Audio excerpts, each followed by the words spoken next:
নমস্কার, বাংলা সেরা গল্পে সবাইকে জানাই স্বাগত। শুরু করছি আজকের গল্প। আজ পড়ে শোনাব গিরিবালা দেবীর লেখা গল্প বারুণী। তাহলে শুনতে থাকো। গল্পের নাম বারুণী। পিতৃমাতৃহীনা অনাথা বারুণীকে যেদিন তাহাদের ধনী কাকাদের আশ্রয় হইতে 50 টাকা বেতনের প্রকাশ মজুমদার নিজের বাড়িতে আনিয়াছিল, সেদিন স্বপ্নেও তাহার মনে উদয় হয় নাই যে কয়েক বৎসর পরে সেই মামাতো বোনের বিবাহ উপলক্ষে তাহাকে চক্ষে সরিষার ফুল দেখিতে হইবে।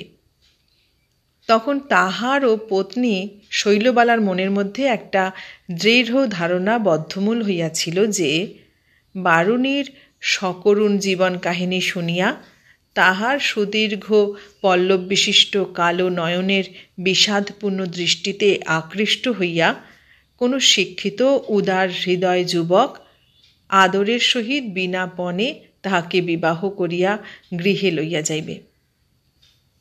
কিন্তু বারুণীর বয়সের সঙ্গে সঙ্গে তাহাদের ভুল ভাঙিতে লাগিল। তাহারা বুঝিল তাহাদের কল্পিত মায়ালোক এখন সুদূরে। দিশাহারা প্রকাশ ভগিনীদায় হইতে উদ্ধার লাভের আশায় পাড়ার বয়োবৃদ্ধ নীলখুড়ো, হরিদা, চৌধুরী মশায় প্রভৃতি সকলের নিকটে একটা সৎ যুক্তি ও পরামর্শ চাহিলে তাহারা সকলেই একমত হইয়া তাহাদের রায় প্রকাশ করিলেন। একখানা গাড়ি ডেকে গয়ার পাপ গয়াতে রেখে এসো। মেয়ের খুড়োরা আছে, চাই বিয়ে দিক নয় আইবুড়ো রাখুক, তোমার দায় কি বাপু?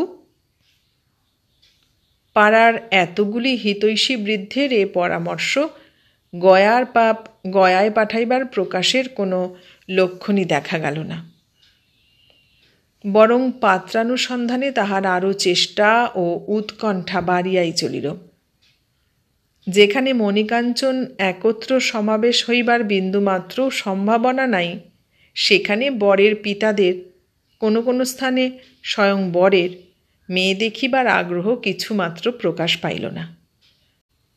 প্রকাশের স্বনির্বদ্ধ অনুরোধে কয়েকটি বরের পিতা এবং দু একটি বড় স্বয়ং তাহাদের বলির পশু মনোনীত করিতে আসিলেন বটে, কিন্তু দিনু ময়রার রসগোল্লা ও ভীমনাগের সন্দেশের প্রশংসা ছাড়া প্রকাশ তাহাদের মুখে একটি ভরসার কথাও শুনিতে পাইল না। লোকটার বিস্ময়াবহ ধৈর্য। কিছুতেই সে নিরুদ্যম না হইয়া সকাল সন্ধ্যায় নাছোড় বান্দার মতো ভদ্রলোকদের দরজায় দরজায় ধর্ণা দিতে লাগিল। নিতান্ত নিরুপায় হইয়া বিরক্তির সহিত কোনো কোনো ভদ্রলোক অন্দরমহল হইতে চাকরের দ্বারায় বলিয়া পাঠাইলেন, বাবু বাড়ি নাই, দেখা হবে না। কেহ আবার বেশি অনুগ্রহ করিয়া বলিলেন, মেয়েটি আর একটু ফর্সা হলেই আমাদের আর আপত্তির কারণ থাকত না।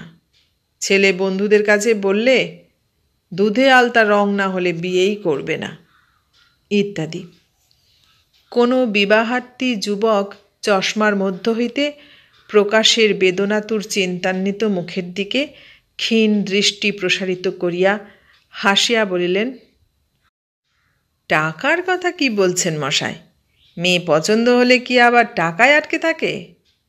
আপনাদের মেয়েটি অপছন্দ নয়, তবে কি না এই কি বলে মুখটা ঠিক ডিম্বাকৃতি নয়, আর ওই কি বলে চোখ দুটো বেশ পটল চেরা নয়, নইলে তা যাক, চেষ্টা করুন, বর পাবেন বইকি। ফল কথা, অর্থহীনার জন্য কে গঙ্গাসাগরে 2 পা আছড়াইয়া কাঁদিতেছে যে বিনা কপর্দকে বিবাহ করিতে প্রস্তুত হইবে? ভারী দায়ে পড়েছে না? যে কুমারীর পিতার কিংবা অভিভাবকদের মেয়ে তুল্য ওজনের টাকা দিবার ক্ষমতা নাই, তাদের আবার মেয়ে বিবাহ দেবার শখ কেন বাপু? বর কি খোলাম কুচি যে রাস্তায় গড়াগড়ি যাচ্ছে? পাত্রের দল বারুণীর অনাদৃত রূপের দিকে ফিরিয়া না চাহিলেও যৌবন তাহাকে উপেক্ষা করিল না। জগতে একমাত্র আশ্রয়স্থল ভ্রাতা প্রকাশের ও ভ্রাতৃজায়া মমতাময়ী সখী শৈলবালার চিন্তাক্লিষ্ট বদনমণ্ডলের কালো ছায়া দেখিয়া বয়স বারুণীকে এতটুকুও করুণা করিল না। বর্ষা চন্দ্রিকা স্নাত নদীর সলিলোচ্ছ্বাসের মতো রূপ যৌবন কুসুম পেলব কিশোরীর সুকুমার অঙ্গে রক্তিম কপলে লাবণ্য বিভা বিচ্ছুরিত করিয়া আপনার জয় পতাকা উড়াইয়া দিল। এ অযাচিত রূপ যৌবনের উচ্ছ্বসিত তরঙ্গভঙ্গের জন্য বারুণী নিজেকে যেন আরও বিপন্ন বলিয়া অনুভব করিল। যে দুঃখিনী পিতৃমাতৃহীনা, তাহার শরীরে এ নব সৌন্দর্যের সমারোহ কেন? আর পোড়া বয়স, সেও কি অনাথাকে উপহাস করিবার জন্য 14 বর্ষ অতীতের কুক্ষিতে বিসর্জিত করিয়া 15 বর্ষকে প্রতিষ্ঠিত করিতে আসিল? বারুণী এ জগতের সকৌতুক দৃষ্টি হইতে প্রাণপণে আপনাকে লুকাইয়া রাখিতে ব্যগ্র হইয়া উঠিল, কিন্তু কৃতকার্য হইতে পারিল না। প্রতিবেশিনীদের অনুসন্ধিৎসু নয়ন দ্বিপ্রহরে রৌদ্রতপ্ত নিভৃত ছাদে আলোচনার বৈঠকে সরোবরে বিকশিত পদ্মের সুষমা স্মরণ করাইয়া দিত। চিলে কুঠুরির ছায়ায় দাঁড়াইয়া দত্তদের বিন্দু অপর ছাদে দণ্ডায়মানা নীরদাকে ডাকিয়া কহিল, শুনেছিস ভাই, মজুমদারদের টেপে মেয়েটা আজও বিকোয়নি। নীরদার সখীর কথার সোৎসাহে উত্তর করিল, আহা, এখনই কি হয়েছে, সবে 3 কুড়ি পার, কালে কালে কতই হবে, পুলি পিঠেরও ন্যাজ গজাবে। চাটুজ্যেদের ছাদে উঠিবার সিঁড়ি নাই, সুতরাং বাতায়নে দাঁড়াইয়াই বিদ্রুপপূর্ণ কণ্ঠে কহিলেন, বিয়ে দেবে কে? মামার খেতে বিয়োলে গাই, সেই সম্বন্ধে মামা তো ভাই, চেষ্টা করলে আবার মেয়ে বিকোয় না। আসলে কথাটা শেষ না করিয়াই সঙ্গিনীদের দিকে চাহিয়া তিনি একটু নিগুড় রসপূর্ণ হাসি হাসিলেন। এই প্রচ্ছন্ন ইঙ্গিতটা শৈলবালার কানে পৌঁছিতে বিলম্ব হইল না। সে প্রকাশকে ধরিয়া বলিল, যেমন করেই হোক ঠাকুরজিকে বৈশাখ মাসের ভিতরেই বিয়ে দিতে হবে। আমার গায়ের গয়নাগুলি দিচ্ছি, আর ওর কাকাদের কাছে গিয়ে কিছু টাকার জোগাড় করো। ওর বাপেরও তো কিছু ছিল, ন্যায় তো ওই তার অধিকারিণী, সে কথাটা তুলতেও ভুলে যেও না। স্ত্রীর মন্ত্রণায় প্রকাশ একটু ম্লান হাসি হাসিয়া কহিল, হ্যাঁ, সেখানে গিয়ে কোনো ফল হবে না শৈল, তারা তো আগেই বলে দিয়েছেন। কুটুম্বিতা দেখিয়ে যেমন নিয়ে যাওয়া হয়েছে, তেমনি বিয়ে দেবার মজা বুঝো। তবুও একবার যাব ভাবছি। দায় যখন আমার, তখন মান মর্যাদার দিকে অত চাইলে চলবে কেন? একটি পাত্রের খবর পেয়ে আজ সেখান থেকেও ঘুরে এলাম। শৈল আবেগ ভরা কণ্ঠে কহিল, পাত্রের নাম কি? কোথায় থাকে? কি করে? স্ত্রীর চঞ্চলতা দেখিয়া প্রকাশ সহাস্য মুখে কহিতে লাগিল, রক্ষা করো শৈল, তুমি যতগুলি প্রশ্ন করেছ তার উত্তর আগে দিয়ে নি, তারপর অন্য প্রশ্ন হবে। নাম হচ্ছে মনোহর সান্যাল, পটলডাঙ্গা স্ট্রিটে মেসে থেকে সিটি কলেজে 3rd ইয়ারে পড়ে। ঘরে খাবার সংস্থান আছে, নিজের অভিভাবক নিজেই।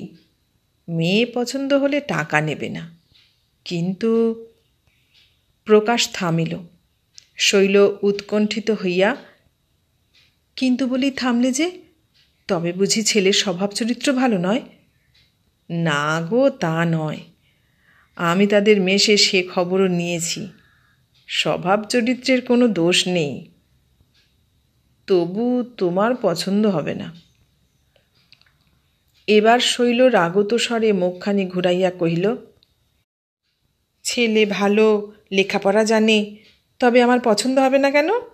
আমার পছন্দ কি এতই অদ্ভুত? আমি কি বলেছি যে কাবুলের আমির পুত্র না হলে তোমার বোনকে বিয়ে দিও না? স্ত্রীর রাগ দেখিয়া প্রকাশের হাস্যস্রোত বাধা মানিল না। সে হাস্যধ্বনিতে গৃহখানি শব্দময় করিয়া কহিল, রাগ করো কেন শৈল? তোমার পছন্দ যে খুব উঁচু দরের, তাই জেনেই তো এ ছেলেটির কথা বলতে একটু ইতস্তত করছি। ছেলেটির অন্য কোনো দোষ নেই, তবে চেহারাটা মোটেই ভালো নয়।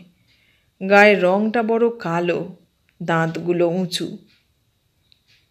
শৈল ক্ষণকাল ম্লান মুখে চিন্তার পর বলিল, চেহারা ভালো নয় তাতে আর দোষ কি? চেহারা তো ফরমাতে তৈরি হয় না, ওখানে ভগবানের হাত। লেখাপড়া জানে, স্বভাব চরিত্র ভালো, বেটা ছেলের এর বেশি আর গৌরবের জিনিস কি আছে? পুরুষ মানুষের আবার রূপ, মুখ তোর আবার বাঁকা সোজা। শৈলর মুখে পুরুষ মানুষের রূপের অপ্রয়োজনীয়তার কথা শুনিয়া প্রকাশ কিছু আশ্বস্ত হইল। অনাথা বোনটিকে যেখানে সেখানে ভাসাইয়া দিবার ইচ্ছা তাহার আদৌ ছিল না। যেখানে মেয়েটি সুখে শান্তিতে থাকিবে, তাহার শক্তির বহির্ভূত হইলেও সেইখানেই বারুণীকে বিবাহ দিবার চেষ্টা সে করিয়া আসিতেছিল। কিন্তু প্রাণ সমা সদর প্রতিমা ননদের সুখের জন্য শৈলর ব্যগ্রতা তাহার অপেক্ষাও অনেক বেশি। সহজে কাহাকেও তাহার পছন্দ হইত না। আজ রূপহীন ছেলেটির প্রতি শৈলর এ করুণার অজস্র ধারাবর্ষণ দেখিয়া প্রকাশ মনে মনে খুব আশ্চর্য বোধ করিতে লাগিল। বিলম্বে বরের ও শৈলের মতের পরিবর্তন ঘটিতে পারে আশঙ্কা করিয়া প্রকাশ অবিলম্বে মেয়ে দেখাইবার বন্দোবস্ত করিতে লাগিল।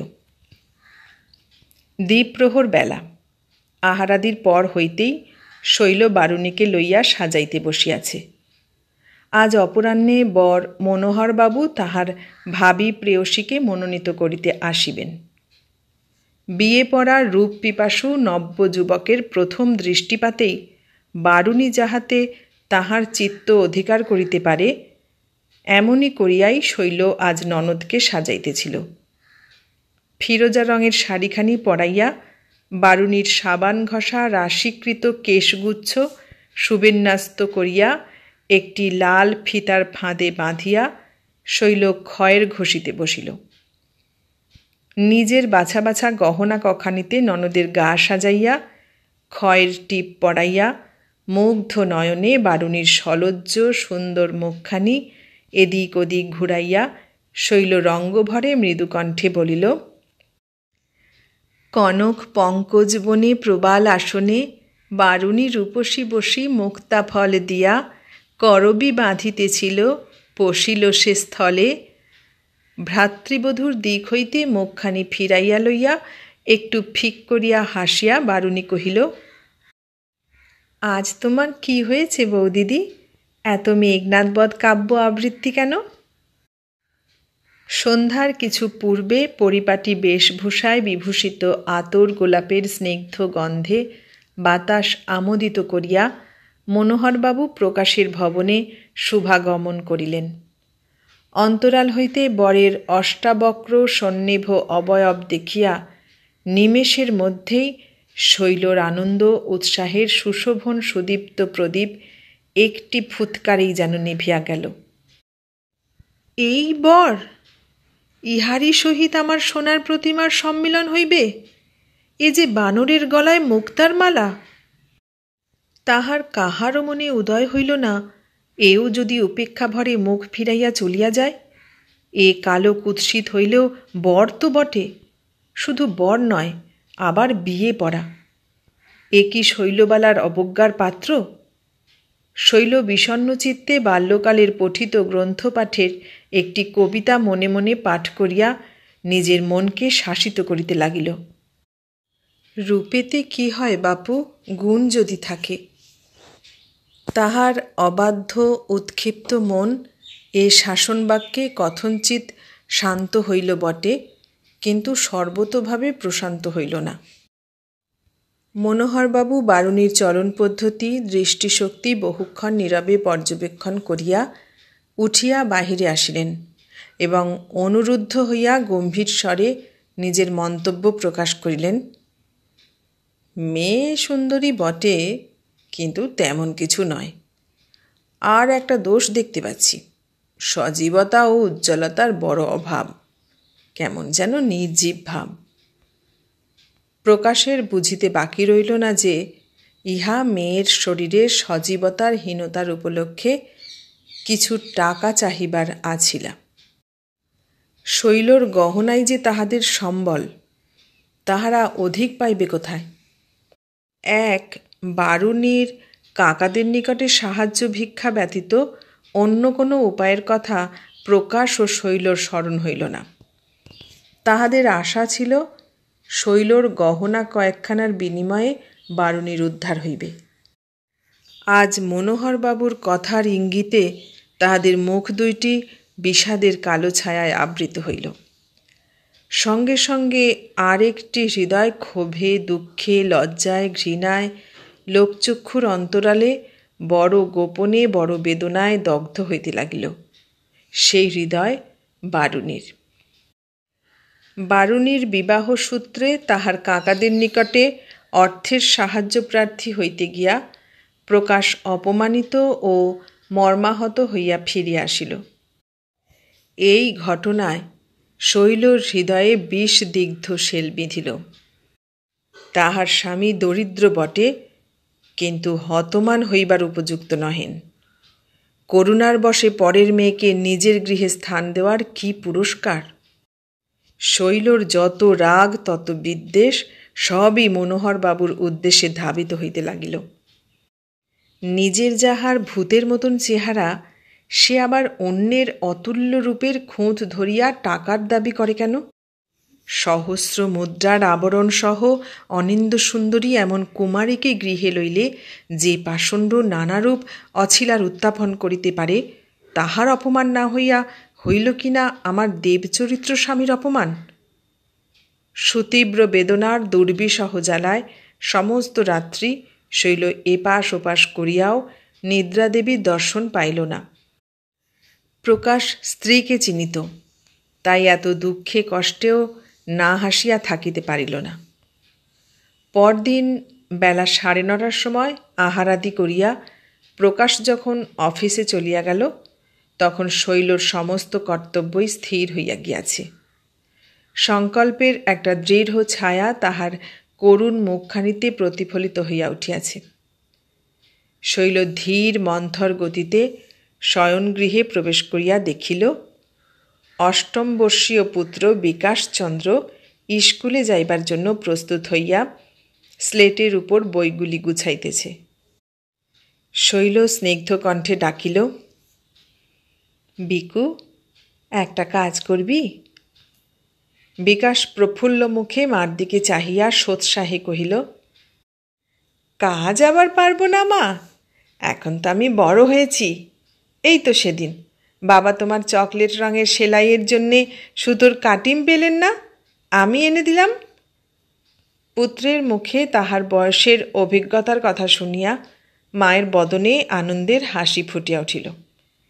শৈল বিস্ময়ে ভান করিয়া কহিল, হ্যাঁ, বিকু এখন বড় হয়েছে, সব কাজ পারে। তুই মনোহরবাবুদের মেষ চিনিস?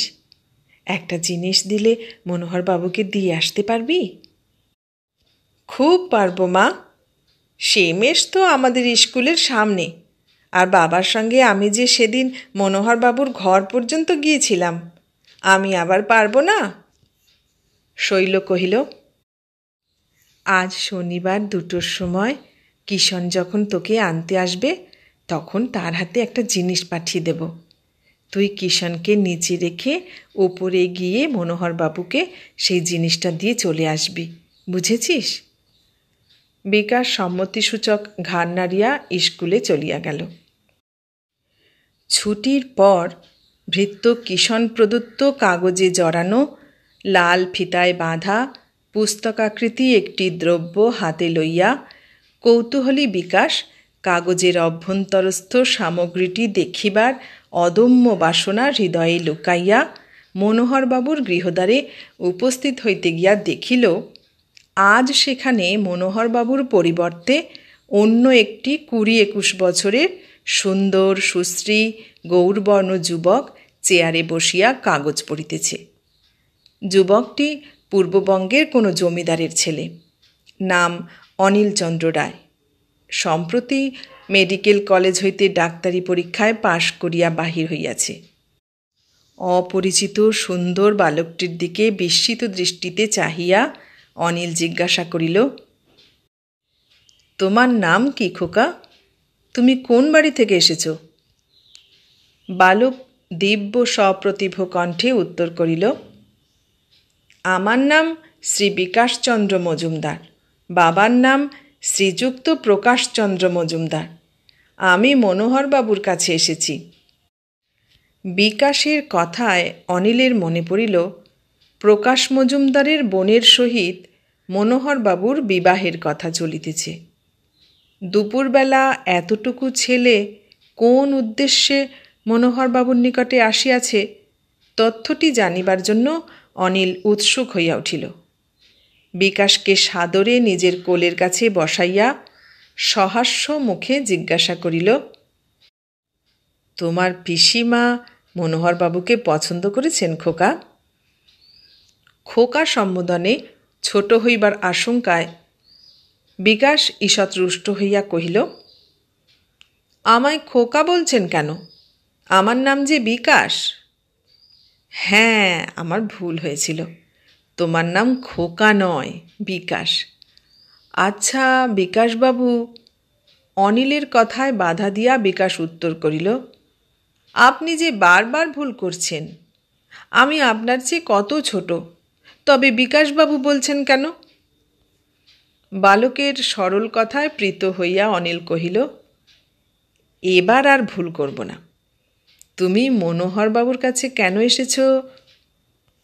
বিকাশ হাতের প্যাকেটটি দেখাইয়া বলিল, এইটে মনোহরবাবুকে দিতে এসেছি। অনিল মনে মনে সিদ্ধান্ত করিয়া লইল সেই অরক্ষণীয়া মেয়েটিরই এ কাজ।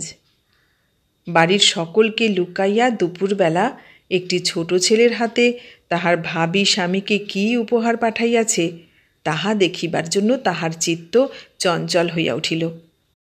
সে যে কী দ্রব্য বিকাশকে প্রশ্ন করিয়া না জানিতে পারিয়া অনিল ব্যগ্রকণ্ঠে জিজ্ঞাসা করিল, আচ্ছা বিকাশ, মনোহরবাবু কি তোমার পিসিমাকে খুব পছন্দ করেছেন? আর তোমার পিসিমা মনোহরবাবুকে দেখে কি বলেছেন? পিসিমা আবার কি বলবেন? হ্যাঁ, বলেছিলেন একদিন, সেই যে সন্ধেবেলা খুব বৃষ্টি হয়েছিল, তখন পিসিমা মাকে বলেছিলেন, কেউ যদি আমায় লাউ কুমড়োর মতো নেড়েচেড়ে না দেখে বিনা পয়সায় ঘরে নিতে পারে, সে কানা খোঁড়া কুৎসিত হলেও আমি দেবতা বলে তাকে পুজো করব। দেখুন, আর পিসিমা খুব সুন্দর, ঠিক আপনার মতো। তবু মনোহরবাবু বলেছেন চেহারায় জীবন নাই। বিকাশের গম্ভীর কণ্ঠে বিজ্ঞের মতো কথা শুনিয়া এবার অনিল হাসি সম্বরণ করিতে পারিল না। সে হা হা করিয়া হাসিয়া উঠিল। অনিলবাবু, আজ আপনার ঘরে হাসির বান ডেকেছে নাকি? কাকে নিয়ে এত হাসি হচ্ছে? বলিতে বলিতে মনোহরবাবু গৃহে প্রবেশ করিয়া বিকাশকে দেখিয়া বিস্মিত নয়নে রহিলেন। বিকাশ প্যাকেটটি মনোহরবাবুর হাতে দিয়া বলিল, এইটে আপনাকে দিতে এসেছি। এতে কি আছে? বিকাশের কথা বলিবার পূর্বেই হাস্যোচ্ছলে কৌতুক ভরা কণ্ঠে অনিল কহিল, খুলে ফেলুন মনোহরবাবু, ওতে কি আছে তাই এ ছেলেটি বলতে পারবে না। নিশ্চয়ই কোনো ভালো জিনিস আছে। আপনার ভাবী পত্নী উপহার পাঠিয়েছেন। মনোহরবাবুর মুখখানি আনন্দে উদ্ভাসিত হইয়া উঠিল। হৃদয়টি সুখের কল্পনায় বিভোর হইয়া গেল। তাহার ভাবী পত্নী তাহাকে পছন্দ করিয়া প্রণয়োপহার পাঠাইয়াছে। কি পাঠাইতে পারে? বোধহয় কোনো বইটই, অথবা কবিতার খাতা, না হয় একখানা ফটোগ্রাফ। গর্বমিশ্রিত হাসিতে অধর রঞ্জিত করিয়া স্পঞ্জিত হৃদয়ে মনোহরবাবু প্যাকেটটি খুলিতে লাগিলেন। কাগজের পর কাগজ খুলিতে খুলিতে যে জিনিসটি আত্মপ্রকাশ করিল তাহা মনোহরবাবুর পক্ষে সন্তোষজনক হইল না। সে একখানি চারিপার্শ্বের ফ্রেমে কারুকার্য বিশিষ্ট সুন্দর দর্পণ। তাহাতে প্রথমে নিজের মুখের প্রতিচ্ছায়া পড়িল। লজ্জায় অপমানে মনোহরবাবুর মুখ লাল হইয়া উঠিল। ক্রোধবহ্নি নির্বাপিত না করিতে পারিয়া তিনি আরশিখানাকে সশব্দে মেঝেই ফেলিয়া দিলেন। শানের উপর পড়িয়া নিমেষের মধ্যেই তাহা ঝনঝন করিয়া শতখণ্ডে চূর্ণিত হইয়া গেল। তখন বেলা 3টা বাজিয়া গিয়াছে। অনেক ছাত্রই কলেজ হইতে ফিরিয়া আসিয়াছে। আয়না ভাঙার শব্দে তাহারা মনোহরবাবুর ঘরের সম্মুখে সমবেত হইল। অনিলের ইঙ্গিতে তাহাদের প্রকৃত ঘটনা বুঝিতে বিলম্ব হইল না। সবগুলি যুবকের মুখে হাসির ছোঁয়াচ লাগিয়া গেল। কেহ কেহ হাসিতে হাসিতে মেঝেই শুইয়া পড়িল। অনিল টেবিলের উপর মাথা রাখিয়া হাসিতে হাসিতে হাতের পার্শ্বে এক দোয়াত কালি ঢালিয়া আর একটা নবপর্যায়ের সৃষ্টি করিল। এতগুলি লোকের হাসি কৌতুকের মধ্যে মনোহরবাবু রাগে জ্ঞানশূন্য হইয়া কম্পিত কণ্ঠে কহিলেন, কি আমায় অপমান? এর শোধ নেব, তবে আমার নাম মনোহর। এত বড় আস্পর্ধা! আমায় আয়না পাঠিয়ে দেওয়া! বেহায়া, নির্লজ্জ! এরা ঘরে না থেকে। এবার অনিল কথা কহিল, ধীর সংযত কণ্ঠে কহিল, মনোহরবাবু, এত রাগ করছেন কেন? এর ভিতর তো রাগের কিছু নেই, বরং লজ্জার কথা আছে। আমরা আজকাল কুমারী মেয়েদের দেখবার সময় কত জুলুম করি। তাদেরও ধৈর্যের একটা সীমা আছে। এই মেয়েটি আপনাকে যে আয়না পাঠিয়েছে, এতে তার বুদ্ধি ও সাহসের পরিচয় পাওয়া যাচ্ছে। আমাদের যেমন পছন্দ বলে একটা জিনিস আছে, তাদের কি তা নেই? আমাদের নিজেদের চেহারা যাই হোক না কেন, আমরা তাদের চেহারায় খুঁত ধরতে যাই। কাজেই তাদের অসহ্য হয়ে ওঠে। চেহারার আভাসেই মনোহরবাবু পুনরায় আগুনের মতো দপ করিয়া জ্বলিয়া উঠিলেন। ক্রোধকম্পিত কণ্ঠে চিৎকার করিয়া কহিলেন, ওদের আবার চেহারা, যাদের কুলোটার মতো ব্যবহার! তাহার কথা শেষ হইবার পূর্বেই অনিল সুপ্তোত্থিত সিংহের ন্যায় গর্জিয়া কহিল, চুপ করুন মনোহরবাবু! একটা ভদ্র ঘরের মেয়েদের এরকম ইতর ভাষায় অপমান করবার কোনো অধিকার আপনার নেই। না, আমার অধিকার নেই? তোমার বুঝি আছে? তোমার সঙ্গে কতদিনের আলাপ অনিলবাবু?